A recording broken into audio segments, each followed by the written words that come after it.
Mesdames et messieurs, bonjour, il est 15 heures. Bienvenue dans cette nouvelle édition dont voici les principaux faits. Validation du plan opérationnel et stratégique national de l'enfant pour la période 2022-2026, le ministère de la Femme et l'UNICEF. Et dans l'actualité internationale, un rare séisme de magnitude 5.9 sème la panique à Melbourne, en Australie. Bonjour à tous. Le ministre de la Santé, Dr Ahmed Roblé, a réuni les principaux responsables des urgences, notamment les deux directeurs généraux des hôpitaux, celui de Pelletier et celui de Balbala, les médecins chefs des polycliniques, les infirmiers majeurs des urgences, pour discuter ensemble de l'amélioration de l'accueil, de l'offre de soins et de l'hygiène donc au sein des services des urgences du pays. Considérés comme la vitrine du système de santé, les services des urgences requièrent une attention toute particulière dans la qualité des prestations qui y sont donc dispensées.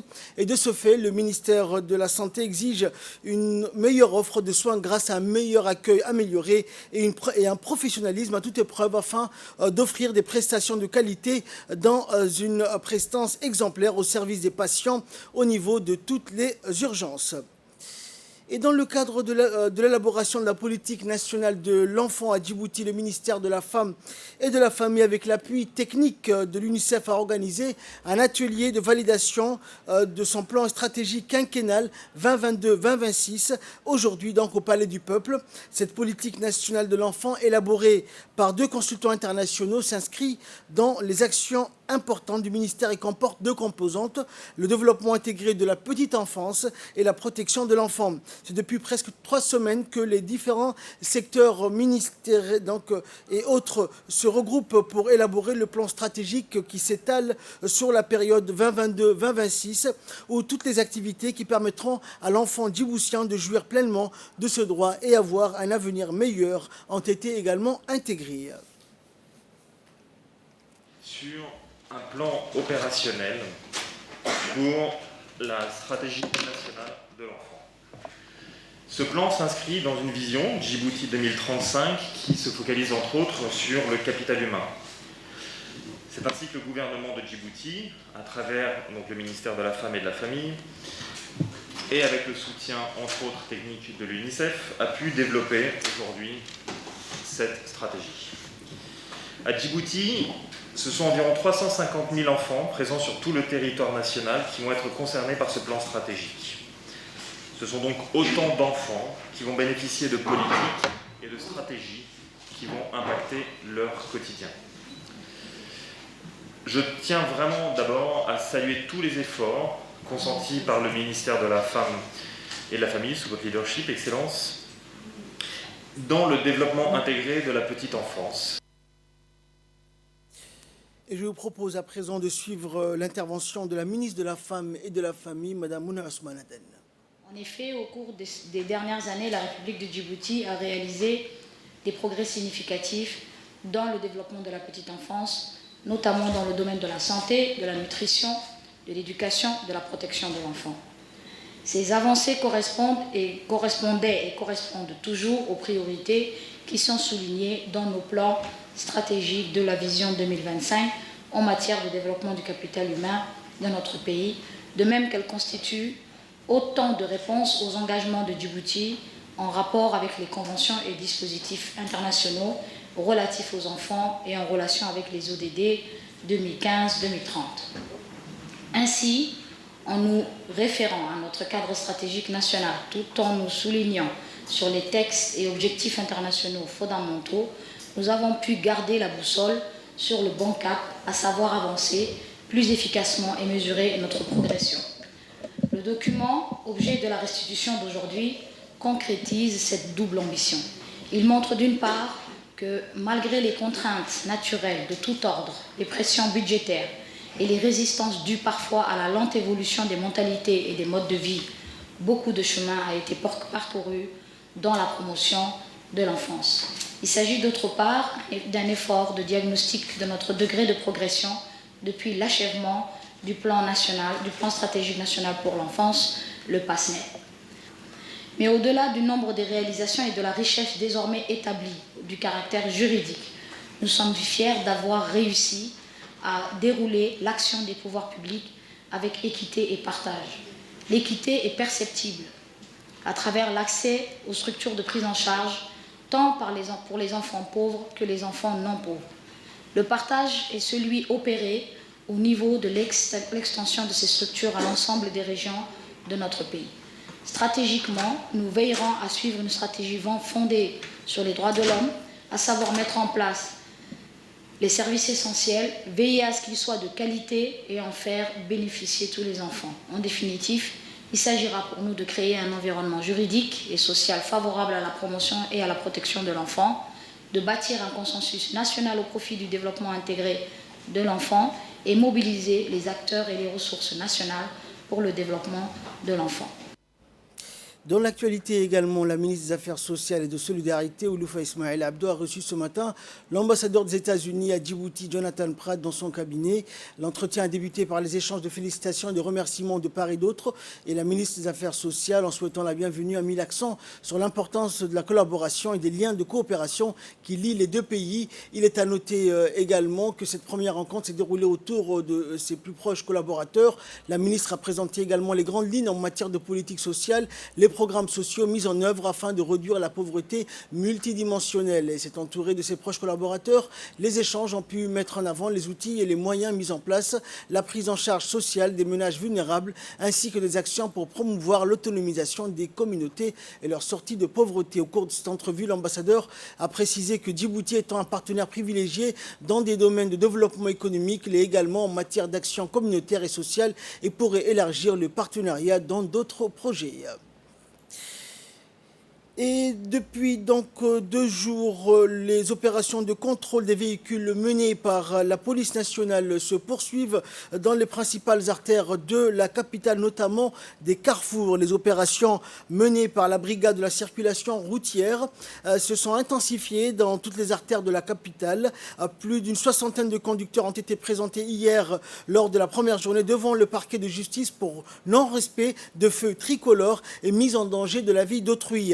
Toutes les personnes interpellées dans le cadre de ces opérations ont fait l'objet d'un rappel à l'ordre devant la justice et tout récidiviste s'expose à des peines plus lourdes. Par ailleurs, les automobilistes se prêtent ces derniers à des comportements à risque en se mettant sur la 3e voie, mais aussi dans certains cas dans la 4e voie. Ces comportements dangereux sont souvent les causes d'accidents graves, voire même mortels. Les excès de vitesse sont principalement les causes les plus fréquentes des accidents de la circulation dans notre pays. Les feux tricolores servent à réguler et à faciliter l'écoulement de la circulation. La police nationale demande aux conducteurs de faire preuve de prudence et de civisme sur les routes et de respecter les feux tricolores. Il est à rappeler également que ces opérations se poursuivront et pour cela, il est demandé aux conducteurs de respecter strictement les feux de circulation et les règles de code de la route de notre pays.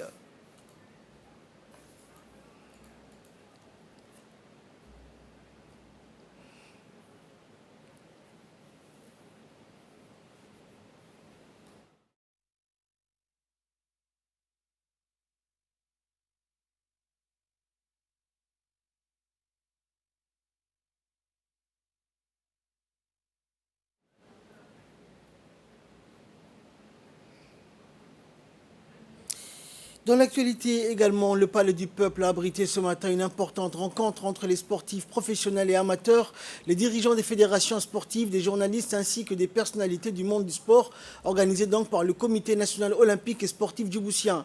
Notons que pour l'occasion, l'équipe nationale d'athlétisme en retraite à Sululta a fait le déplacement. Cette rencontre qui avait pour thème journée de réflexion sur les sports olympiques orchestrée des mains de maître par la présidente du Comité national olympique, Aïcha Garad Ali, a permis un débat percutant, sans langue de bois ni faux fuyant, à l'issue duquel a été adopté des recommandations qui seront communiquées au président de la République, Ismaël Omar Guelleh, premier supporter des équipes nationales.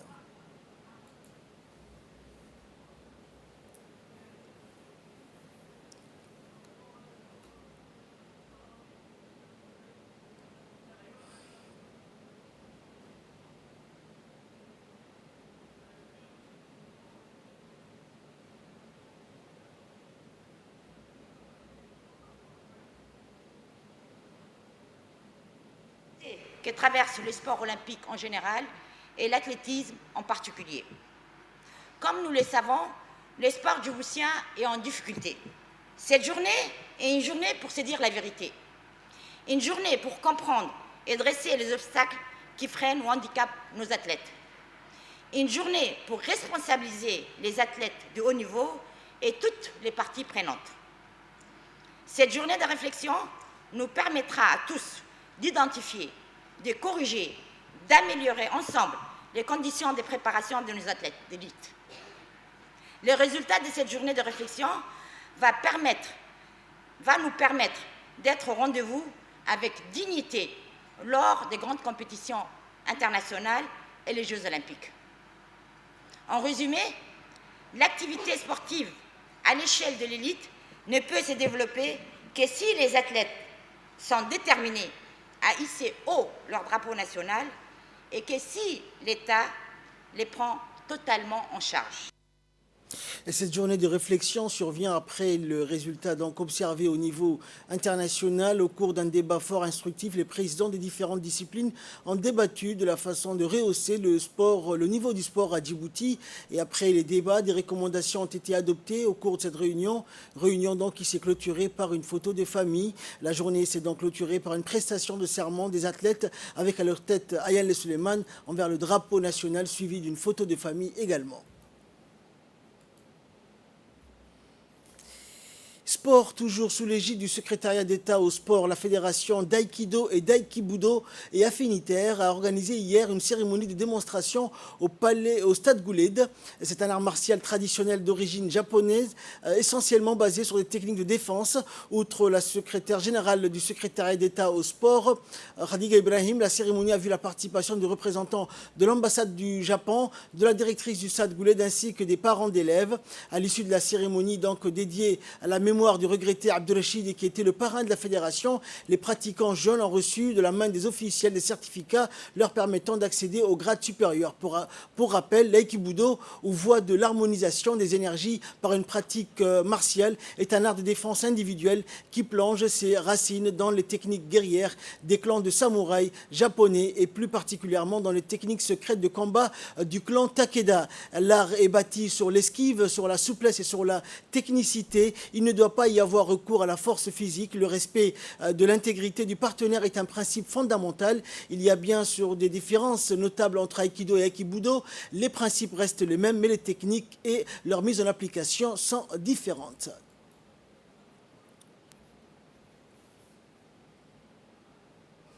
Une cérémonie concernant sur la première promotion de l'Aïkido pour la remise de diplôme. Également aussi, on remercie pour l'ensemble partenariats qui sont participés, y compris le représentant de l'ambassade japonais, également la secrétaire générale chargée du sport et l'ensemble personnel aussi, ainsi que la directrice du stade Hassan Gouled ainsi que les enseignants et également la présidente du club. Donc l'objectif de cette cérémonie, c'était d'honorer le feu Abdelrachid Youssef Abtidon aussi, également, qui a soutenu le club. Donc, et également aussi pour l'anniversaire du club d'Aïkido à Djibouti.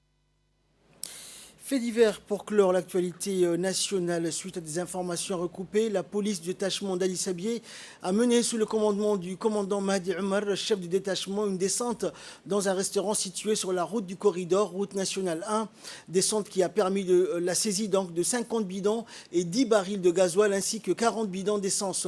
Ces activités de contrebande coûtent à l'État un manque à gagner d'une somme globale s'élevant à 2 millions de nos francs et le propriétaire de ces restaurants ainsi que ses employés ont été traduits devant la justice. D'autre part, la police détachement d'Ali Sabié prévient la population d'éviter donc toutes sortes de contrebandes nuisibles donc à l'économie de notre pays.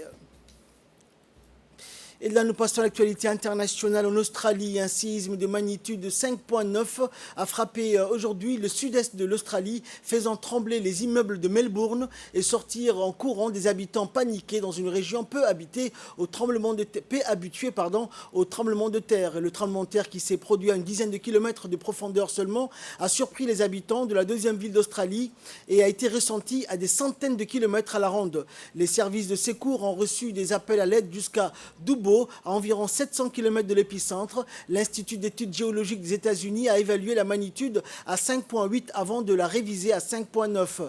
La plupart des habitants de Melbourne, confinés depuis 8 semaines, étaient chez eux au moment où la terre a tremblé. Les scènes d'habitants paniqués sortant des maisons ont envahi les réseaux sociaux. Le Premier ministre Scott Morrison, réagissant depuis New York, a insisté sur le fait qu'il n'y avait pas de victimes ou de dégâts importants. Il a néanmoins concédé le côté très perturbant du séisme pour la population dans une zone peu habituée donc aux secousses comme l'Australie. Une réplique de magnitude 4 s'est produite peu après la première secousse.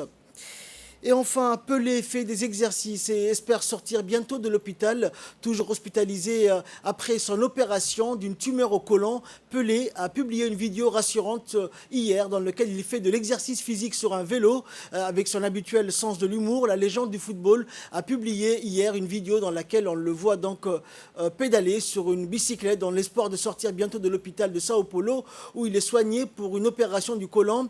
Et on peut voir l'ancien génie du foot sur une bicyclette pendant que 2 membres du corps médical de l'hôpital Albert Einstein l'encouragent. L'ancien footballeur, triple vainqueur de la Coupe du Monde avec le Brésil en 58, 62 et 70, avait été opéré le 4 septembre d'une tumeur suspecte au côlon découverte lors d'examens de routine. Il était resté en soins intensifs jusqu'au 14 septembre avant d'être transféré dans une chambre normale, mais avait fait un bref retour dans une unité de soins intensifs vendredi à titre préventif à cause d'une petite instabilité respiratoire.